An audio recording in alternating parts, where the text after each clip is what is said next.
Hello guys and girls, how's it going? The Screezilla here and I hope you're all well. And today you join me in the most magnificent tank of the Japanese Navy. One of the best tanks in-game. Yes, ladies and gentlemen, the Kame. Type 2 amphibious Japanese tank. This thing is an absolute beast. It needs to be up-tiered, in all honesty. It's a little bit too OP for its BR, but we'll get into that later. Now, Japan had a very big need for amphibious tanks.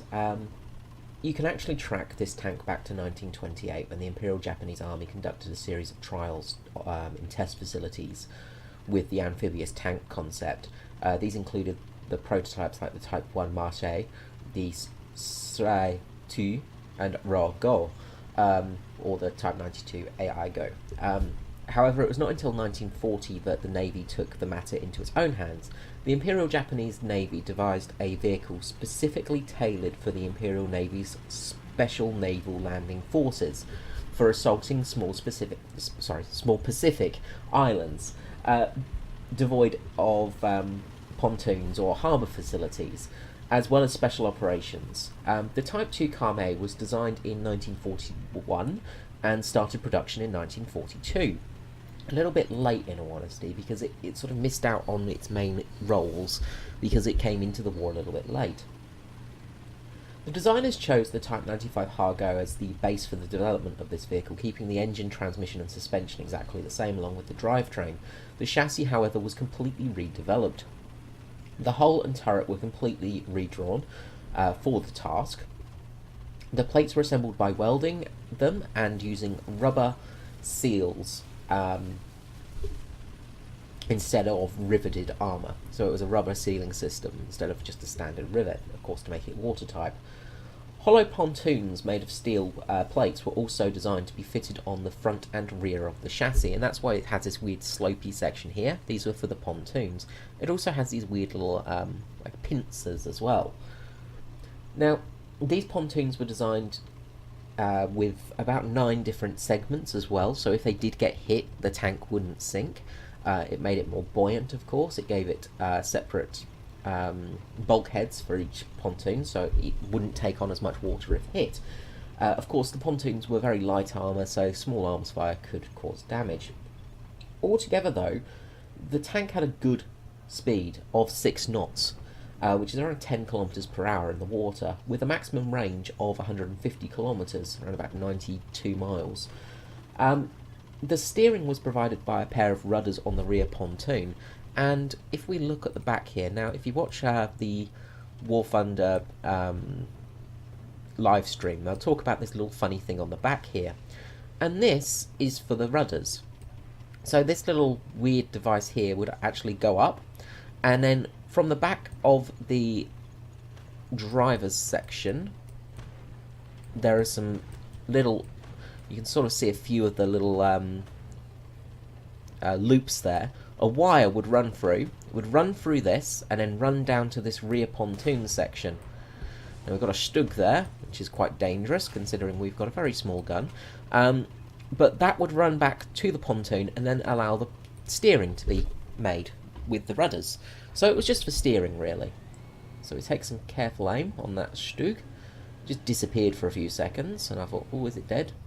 Take the shot. Non-penetration, just raise up a tiny little bit, and we get a nice hit there, take out the gunner and the commander, and we get a assist for it. Not too bad, all in all. Now, one of the problems was the top of the hull could be flooded in rough seas. Barriers were placed around the engine exhaust grid, and a removable chimney was designed to be fitted over the exhaust pipes with watertight seals. It was covered by a bell-like dome and could be removed after landing. A rise-up bridge was also fitted to the top of the turret when navigating. The turret itself was tailored a single-man turret, basically. Housing both a 37mm cannon, the Type 1 gun, and a coaxial Type 97 machine gun, protected by the armoured mantlets. The Type 1 was just a standard anti-tank gun which could fire about a 68 kilogram, 1.5 pound armor-piercing shell at multiple velocities around 700 meters per second. A second machine gun was located inside the hull protruding from the front glacis and removable when the pontoons were in place, of course. The tank had a bilge pump as well. The road wheels had drainage holes in them, and bell crank suspension was internal. It was also one of the few Japanese tanks fitted with radio equipment, which is an absolute must for this because it was basically a boat. Now, as I say, the Kaimi came in a bit late, in all honesty. Because it was hand-built, it took a long time to make and manufacture. Although it started in 1942, we take out that T-60 there. Nice shot straight through the turret. T-26 there to our left. Luckily hasn't spotted us, I don't think. Because it came in so late, it really didn't have much effect on the Pacific Theatre. Why do I keep saying specific? That's terrible of me. It was produced for 2 years, from 1942 to 1943. By 1944, it was actually replaced by the Type 4 Tuku. Other types of amphibious vehicles in use were the Type 3 Kaichei and the Type 4 Kaisu. Now, the Type 4 Kaisu, I think it is the one I'm thinking of, was a really interesting vehicle because it was actually a torpedo tank. Yeah, I know, it sounds weird, doesn't it? A tank designed for torpedoes. I'll get into detail a bit on that in a moment. By the time it entered service, the Japanese forces were already on the defensive, however. They used this tank mainly for infantry support, sometimes as a moving pillbox. Three formed the 1st Yokosuka Special Forces Naval Landing Brigade, based at Saipan, while 2 saw action in light in 1944. They were also affected by various naval garrisons detachments in southern Pacific and eastern India. The US Marine Corps actually encountered a group of Kaimi when assaulting the Mariana and Marshall Islands, Guam.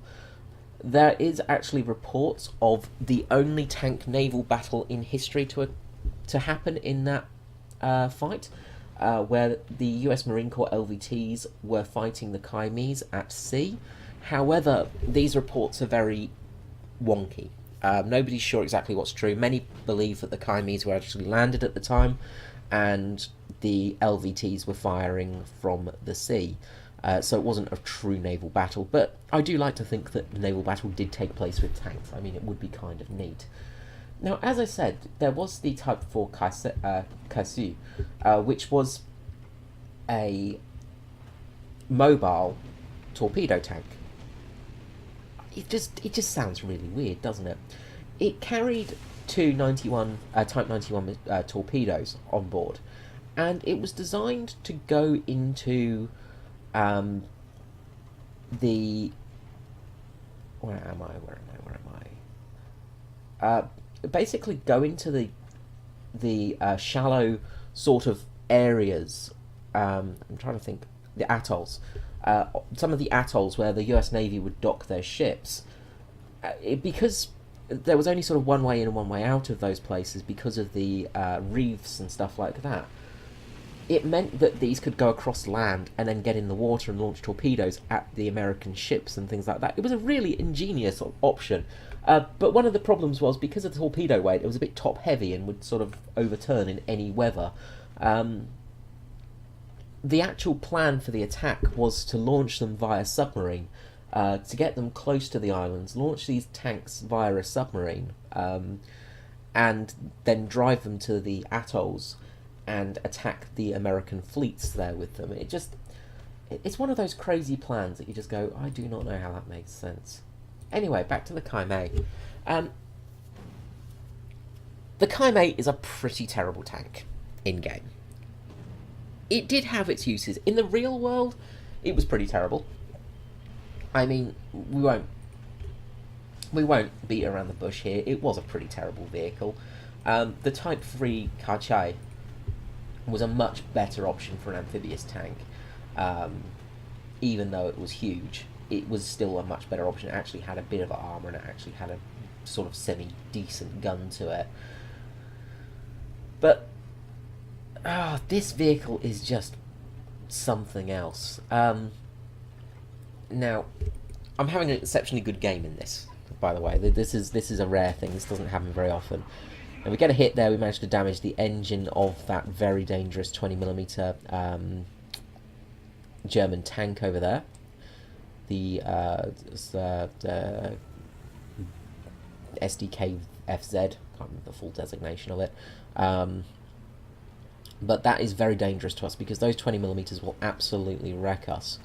Now we get on target, we shoot again, we hit, we manage to injure the crew, yep, and we finally get a good hit, take out the gunner, and finally knock out the crew. Now we are spotted here, there's a Panzerjäger 1, and we also have a Panzer 2 there, which is very dangerous. Now luckily, we managed to turn our guns on this guy. We've got some damage, we've lost a few crew members. We fire the machine guns. We get a really lucky shot, go straight through the front plate there and take out all 3 crew members. But we are in trouble here. That Panzerjäger is looking at us and we do need to repair our engine. So we'll just sit here for a few moments and repair. As I say, this tank is pretty terrible. It has no armour to speak of because it was a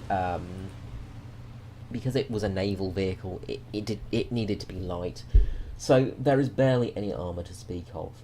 It's very slow.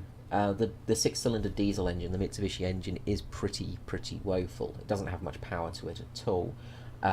It's got about 115 horsepower, which is not bad, but it's not great because the transmission is not great. It does have a top speed of 37 kilometers an hour going downhill on a road with a tailwind, but you're not going to have much luck. Those Panzerjägers decided to come and hunt me down. Around about 184, 185 of these were made throughout the war. As I said, they had a very low production rate because of the fact that they were hand-built. Now, we're going to get on target. We shoot straight through the turret there. We take out the commander. So his gunner's down. We fire again. That was a little bit of an off shot, but still, it probably should have taken out the loader, I feel. Not sure exactly how this guy survived these point-blank shots to the loader's face. Anyway, we're having a struggle here. The epic battle of slow-moving tanks. Now, I've got to try and turn and get my turret on point. He's got to try and turn, and of course, neither of us have neutral steering. So, we're both desperately trying to turn. Reverse back. Oh, try and get a shot on that engine. Yes. Oh, taking out the engine. Awesome. Okay. We're in luck. Machine guns, and we take out the final crew member, and that is that Panzerjäger down. We have taken out 6 tanks with 1 assist. Oh boy. We've got an ace in a Kame. That is just something that should never happen. That's something that you should never have to say. So yeah, this vehicle is an interesting one. There are some surviving tanks left, most notably in the Kubinaka Tank Museum in Moscow, which has a static display complete with the pontoons as well, which is really interesting. A few of these were actually found on a few islands in the 1980s after they'd been buried, possibly for use as defensive bunkers, things like that. They didn't really have a stellar military career. They weren't designed to go tank on tank. They were more infantry support. They were there to take on small islands and take out, small bands of infantry. So we got 6 kills, 1 assist in that game. Pretty amazing there, in all honesty, considering what I was driving, and we survived as well, which again is pretty outstanding. Who would have thought it, eh? Yeah, pretty amazing there. So let's just have a little look in the garage view at it. So as I say, it's based off the Hargo, the engine, the transmission, everything like that. If we look inside of this tank, it's the same sort of configuration. However, the engine is a east to west configuration. Oh no, it's not. It is north to south. Sorry, I thought it was the opposite way around on this one for some reason. So yeah, it is just the small 6-cylinder diesel engine. It does have slightly less power than the Hargo. However, it is pretty useless, this tank. It's something that you have and it's just for a bit of a laugh in.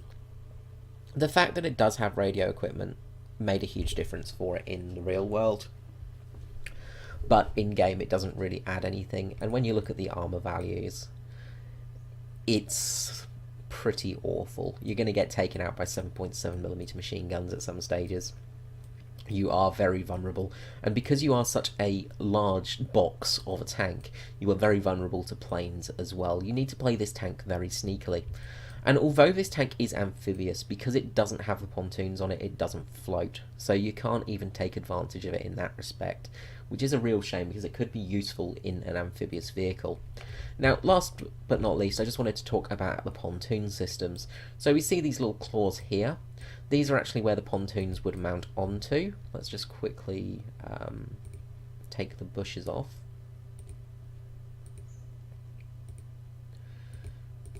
Because we need to see the front of the tank. So these little claws here are actually what would hold on to the pontoons. And this would allow the vehicle to release the pontoons internally.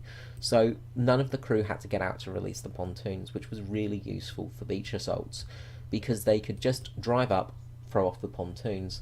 The chimney and the additional commander cupola were not so easy to dismount. I believe they needed a little bit more time, but they weren't really necessary to chuck off. Now, if we look in game, we have actually got a 2-man crew in here, in the turret. The actual tank itself generally had, you know, it did used to have the loader sort of around in there, but he used to be a little bit lower.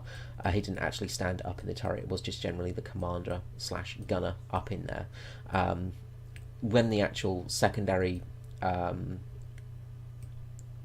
went on, I'll actually post a picture now. You can sort of see that the commander had a little sitting point up here, so he could actually steer the ship when it was going through the ocean, and you'd be able to see what you were doing. As I say, all in all, it's a very interesting vehicle, but it's not a very good vehicle. Okay guys, I hope you've enjoyed this video and this little bit of history of. Please let me know in the comments what you think. Have you taken this tank out? Did you absolutely despise it? Do you like it? Do you think it's a bit of a laugh sometimes? And I will see you next time for more. Bye bye.